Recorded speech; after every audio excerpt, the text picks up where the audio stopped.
Carlo Alberto Tesserin. Vedi, ci sono alcuni episodi che denotano qual è la incapacità dello Stato di cogliere i problemi, in particolare del mondo delle imprese.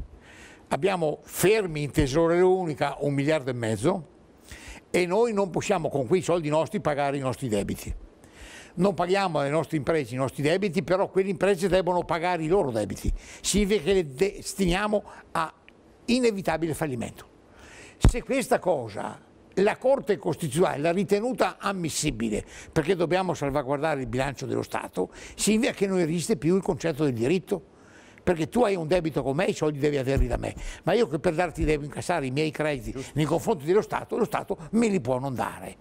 Se questo noi pensiamo che possa essere accettato dai cittadini per il periodo in cui rimane in essere, è un fallimento generale.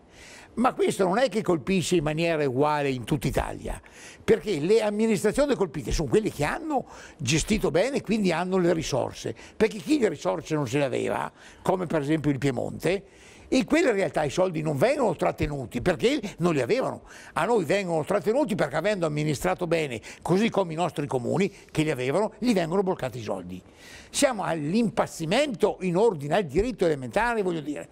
Allora, come che noi possiamo uscire da questa crisi se queste condizioni non vengono avvertite e non si modifica questo patto di stabilità, che non è un patto di stabilità equo, ma è un patto iniquo in maniera assoluta, di cui il Veneto è il maggiormente penalizzato.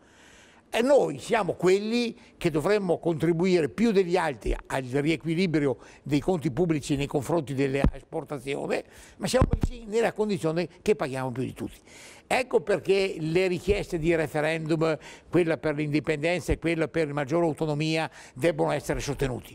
Noi dobbiamo dare un segnale forte a Roma che queste condizioni uccidono il Veneto e che il Veneto ha il diritto di pretendere che vengano modificate.